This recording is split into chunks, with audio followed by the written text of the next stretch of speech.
જય શ્રી કૃષ્ણ, જય દ્વારકાધીશ મિત્રો. આજે આપણે અધ્યાય 14નો 22, 23, 24 અને 25 એમ 4 શ્લોક સમજીશું.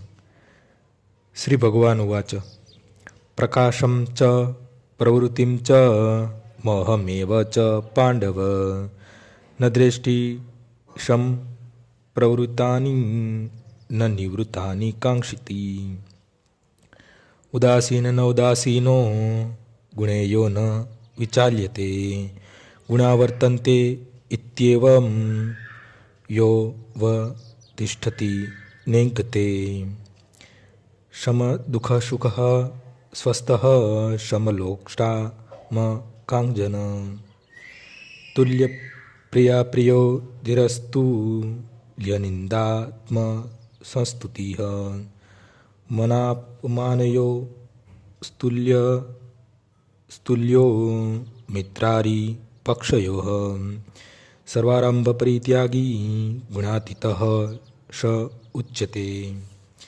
પૂર્ણ પુરુષોત્તમ પરમેશ્વર બોલ્યા: એ પાંડુપુત્ર, જે મનુષ્ય પ્રકાશ, આસક્તિ તથા મોહ ઉપસ્થિત હોય છે ત્યારે તેને ધૃણા કરતો નથી, કે તેને ન હોય ત્યારે તેની આકાંક્ષા રાખતો નથી, જે ભૌતિક ગુણોથી આ સર્વ પ્રતિક્રિયાઓ પ્રત્યે નિશ્ચલ તથા અવચલ રહે છે અને કેવળ ગુણો જ ક્રિયાશીલ હોય છે એમ જાણીને તટસ્થ તથા ગુણાતીત રહે છે, જે પોતાની અંદર સ્થિત હોય છે અને સુખ તથા દુઃખને સમાન માને છે, જે માટીના ઢેફાને, પથ્થરને તથા સોનાની લગડીને સમાન દ્રષ્ટિથી જુએ છે, જે અનુકૂળ તથા પ્રતિકૂળ પ્રતિ સમાન રહે છે, જે સ્થિર છે તથા પ્રશંસાને બદનામીમાં, માન તથા અપમાનમાં સંભાવ રાખે છે, જે શત્રુ તથા મિત્ર પ્રતિ સમાન વ્યવહાર કરે છે અને જેણે સર્વ દુનિયાવી કાર્યોનો પરિત્યાગ કર્યો છે, આવા મનુષ્યને પ્રકૃતિના ગુણોથી પર માનવું જોઈએ.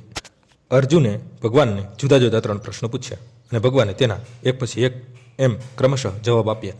આ શ્લોકમાં કૃષ્ણ પ્રથમ દર્શાવે છે કે જે વ્યક્તિ દિવ્ય અવસ્થામાં હોય છે તે કોઈની ઈર્ષા કરતો નથી કે કોઈ વસ્તુ માટે જંગતો રાખતો નથી. જ્યારે જીવાત્મા આ ભૌતિક જગતમાં, આ ભૌતિક શરીરમાં બંધ થઈને આવે છે ત્યારે જાણવું જોઈએ કે પ્રકૃતિના 3 ગુણોમાંથી કોઈ એકને આધીન છે. જ્યારે આ શરીરથી ખરેખર બહાર થઈ જાય છે ત્યારે તે પ્રાકૃત ગુણથી પકડમાંથી છૂટી જાય છે, પરંતુ જ્યાં સુધી તે ભૌતિક શરીરમાંથી બહાર આવતો નથી ત્યાં સુધી તેણે તટસ્થ રહેવું જોઈએ. તેણે પોતાની જાતને ભગવદ્ ભક્તિમાં પરોવી દેવી જોઈએ કે જેથી તેના દેહાત્મ ભાવનું આપમેળે જ વિસ્મરણ થશે. મનુષ્ય જ્યારે પોતાના શરીર વિશે સભાન હોય છે ત્યારે તે ઇન્દ્રિય તૃપ્તિ માટે જ કર્મ કરે છે, પરંતુ જ્યારે તે ચેતનાને કૃષ્ણમાં પરોવી દે છે ત્યારે ઇન્દ્રિય તૃપ્તિ આપમેળે જ અટકી જાય છે. મનુષ્યને આ ભૌતિક શરીરની જરૂર રહેતી નથી અને તેને એ શરીરના આદેશોનું પાલન કરવાની પણ જરૂર રહેતી નથી. શરીરના ભૌતિક ગુણો કાર્ય કરે છે, પણ ચેતનાત્મા એવા કાર્યોથી અલિપ્ત રહે છે. તે અલિપ્ત કેવી રીતે થાય? તેને ન તો શરીરને ભોગવવાની ઈચ્છા છે અને ન તો તેમાંથી બહાર નીકળવા ઈચ્છે છે. એ રીતે ગુણાતીત અવસ્થા પામેલો ભક્ત આપોઆપ મુક્ત થઈ જાય છે. તેણે ભૌતિક પ્રકૃતિના ગુણોના પ્રભાવમાંથી મુક્ત થવા માટે કોઈ પ્રયત્ન કરવાની જરૂર રહેતી નથી.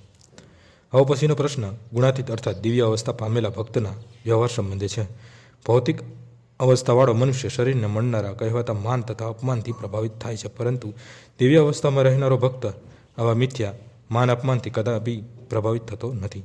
તે કૃષ્ણ ભાવના અમૃતમાં રહીને પોતાનું કર્તવ્ય કરતો રહે છે અને કોઈ તેનો આદર કરે કે અનાદર તે બાબતની ચિંતા કરતો નથી. કૃષ્ણ ભક્તિમાંના તેના કર્તવ્યને અનુકૂળ હોય તેવી વસ્તુઓ તે સ્વીકાર કરે છે. અન્યથા તેને કોઈ ભૌતિક વસ્તુની જરૂર રહેતી નથી, ભલે તે પથ્થર હોય કે સુવર્ણ હોય.